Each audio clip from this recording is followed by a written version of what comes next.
Hey guys, this is Delusion Podfic, and today we're going to be reading Glowsticks Simple Host by Perius. This is Chapter 29. When he was young, he believed that everyone in the world mattered. He believed every life had value. He believed in being a hero, fighting for everyone, saving the lives of innocents, and redeeming villains. Then he grew up. He learned certain people have value. Children, the innocent, those who help others. He learned certain people deserve to die.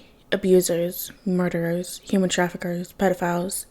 Then he met Hal and Guy and learned only 2 lives matter. He would destroy the world to save them. He would throw children into the fire if it meant keeping his dads alive. He would march into hell if it meant keeping Hal here, with him, breathing and living another day. Perhaps that's exactly what he's done when he accepted the Red Lantern ring. Perhaps he started his descent even earlier, the moment he crawled his way out of his coffin. That is to say, if Hal doesn't open his eyes, Jason will break into heaven and pull his soul back down into his body. He will raise the world if he had to, becoming the villain Bruce believes him to be. He will kill anyone who gets in his way, hero or villain. So when Hal grunted, pain spreading across his face as he tried to open his eyes, Jason couldn't hold back the relief in a broken cry. Red tears streaming down his face and staining his cheeks, he gripped Hal's hand tightly, thanking every god in existence for saving his father. Hal, you're awake. Hal, Dad, you're here. Please, Dad, I'm here. Jason crawled closer to his dad, bringing Hal's hand to his heart. Relief like a tidal wave raged through his soul, hope blossoming into his heart and washing away his overwhelming grief. His soul was still tattered, dripping red in vengeance and anger. But now, Hal's alive and awake, and Jason feels like he can get better. Get rid of the red and green and unending agony. He can be happy. Maybe he can even heal. Hal opened his eyes with a groan, looking over to the man holding his hand and, "Oh God, no!" He froze, stared, his voice was weak, and when he spoke, a little dribble of blood dripped on his lip. Jason hates red. Jason? Jason nodded, eyes dripping and nose stuffy. Yeah, Dad, it's me.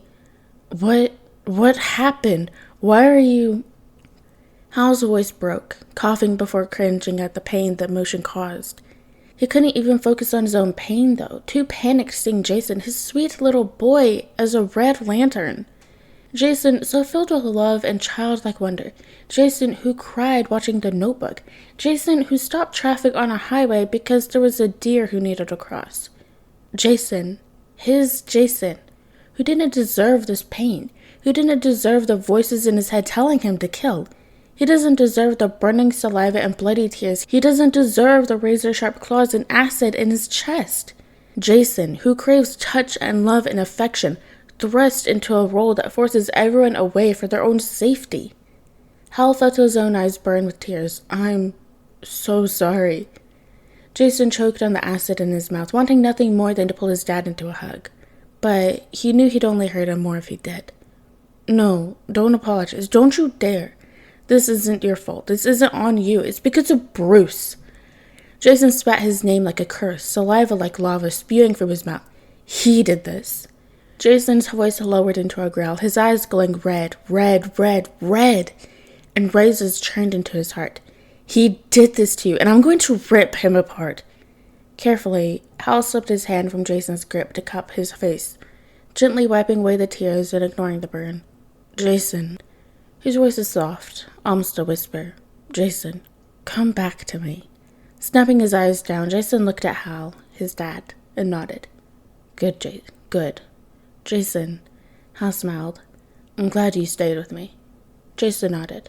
I'm glad you're here. Jason sniffled. It's okay, Jason. I'm okay. You'll be okay. It's okay. Finally, the world collapsed on Jason. The razors in his chest shredded him from the inside out, as all the consuming anger and grief within him seeped from his open wounds in a soul-crushing sob, and he couldn't stop. He couldn't force himself to stop. And so, he carefully rested his head on the bed beside Hal. Not on Hal, not with the lava in his spit and the acid in his tears. And he held Hal's hand close to his heart, and let himself fall apart, knowing that his dad was there to catch his broken shards. Guy remained quiet as he watched, forcing his own sorrow down with each heavy breath. He needed to keep himself together, for Jason, and only when he's safe and alone will he allow himself to break down. When Jason passes out from sobbing, did he step forward to sit beside Hal's bed. Well, at least you know someone would miss you if you died. Hal didn't laugh. Neither did Guy. Hal took a shuddering breath. We have to get that ring. Nodding, Guy let out a breath. I already called the Blue Lanterns. Jason won't remain a Red Lantern much longer, I promise. Thank God. You just need to focus on getting better fast. Jason needs you. Yeah. Hal looked back to Jason, his son. He does. And there's a sense of wonder in his voice that makes a small smile grace Guy's face. Guy stationed himself between Hal's bed and the door, settling and knowing he'd be staying for the night. He won't let his guard down, not until he knows Bruce is behind bars. He will protect his family, no matter what. He crossed the line. Dick stood tall in front of the table that sits the man he once called father, the man he once loved. He doesn't think Bruce was always like this. He thinks, once upon a time, Bruce was a good man. No, he knows Bruce was. If Bruce was always like this, cruel and abusive, then Clark and Diana never would have trusted him and loved him. Besides, Dick remembers when Bruce would tuck him into bed and kiss his forehead. He remembers when Bruce would hold him when he cried, wiping away the tears with the hem of his shirt. He remembers when Bruce would read him bedtime stories in Hermione, ensuring he does not forget his parents and heritage. He remembers when Bruce loved him, loved them, and he wonders where it went wrong. When did Bruce's kind words become sharp, and when did Bruce's warmth turn cold? When did Bruce start using his fists? He was prepared to allow Bruce to find his redemption, still loving the father he remembered and wanted back. But now, after this, after Jason and Hal, Dick knows how it feels to have lost his father. But he thinks it didn't feel as heartbreaking the second time. He needs to be locked up, for his own safety and ours. Diana agrees, pleased with Dick's ruling. Good. Of course, there's problems with throwing a hero in jail, but they will make do. We can't allow people to learn Bruce Wayne is Batman, as that will open the door to all of our identities to be revealed, but we will find a way. Clark cleared his throat. I can handle that. Superman will pull some strings, and I can talk to Alfred about getting his affairs in order. They won't let the good Bruce had done for Gotham go to waste. The charities will remain, as will the orphanages and the fundraisers, but Bruce Wayne will not be a part of it anymore. Superman grabbed Bruce and lifted him to his feet, pulling off the bat cowl and throwing it to Dick. This doesn't belong to him anymore. Dick carefully caught it, staring. Once this cowl meant hope to him. Once the cowl belonged to an unattainable superhero, the best of the best. Now it just feels hollow, empty. It stands for betrayal and lies, and Dick is intent to burn it. Yeah, the bat is dead. With a final nod, Clark took Bruce away. Bruce never once made eye contact with his son.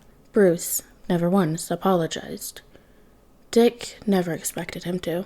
Alright guys, and that is the end of chapter 29 of Glowsticks and Bullet Holes by Hyperius. I hope you guys liked it, and it's the next chapter.